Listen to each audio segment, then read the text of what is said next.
आज आपण गावचा विकास नाही केला तर पुढच्या पिढीला आपण काय देणार आहोत?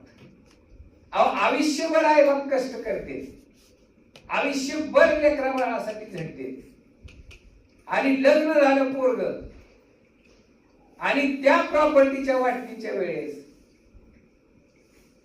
पोरगा काय प्रश्न विचारतो बापाला, काय करून ठेवलंय आमच्यासाठी?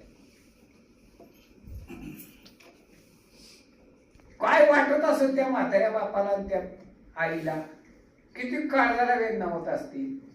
आणि ज्यावेळेस लेकरं झाली त्यावेळेस आमचं जे काय तरुणपण होतं ना ते आम्ही मातीत घातलं. लेकरं जन्माला आल्यावर आम्ही आमच्या सगळ्या इच्छा अपेक्षांचा त्याग केला आणि तुमच्यासाठी जगायला लागलो, आणि तुमच्यासाठी सगळं आम्ही उभा केलं. आणि शेवटी मग पोरं विचारायला ज्यावेळेस लागतात की आमच्यासाठी काय केलं, त्यावेळेस त्या बापाच्या डोळ्यात काय असेल? आसूच असते ना. काय वाटत असेल त्याच्या काळजाला? म्हणून आपण म्हणतो ना, मग ह्यांना निवडून दिलं त्यांनी काय केलं?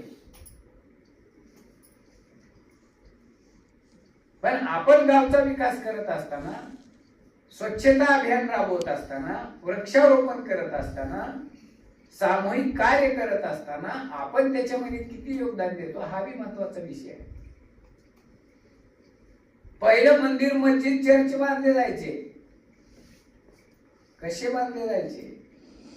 ज्याच्याकडे पैसा आहे तो पैसा द्यायचा, ज्याच्याकडे पैसा नाही ते धान्य द्यायचा, जोंधळ द्यायचा, दाणे द्यायचा. ज्याच्याकडे पैसा नाही, धान्य नाही, पण त्याच्याकडे काहीतरी कला आहे, ती कला द्यायचा. ज्याच्याकडे पैसा नाही, धान्य नाही, कला नाही, ती काय करायचा? श्रमदान करायचा, मजूर म्हणून काम करायचा. आणि त्या एकतेच्या भावनेतून गावातली मंदिरं बांधली जायची.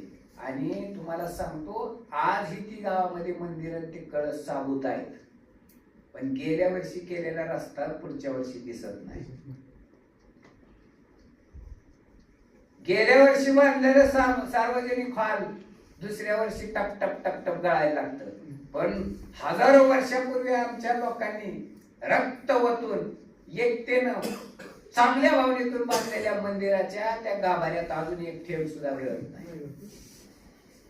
काय ताकद आहे? एकतेची ताकद काय आहे? सामूहिक कार्याची ताकद काय आहे? हे जर तुम्हाला अनुभवायचं असेल तर आपल्या गावामध्ये त्या वास्तू आहेत, लांब कुठं जायची गरज नाही. मग त्या वास्तूची प्रेरणा आपण काय घेतो, त्याच्यातून शिकतो काय आपण?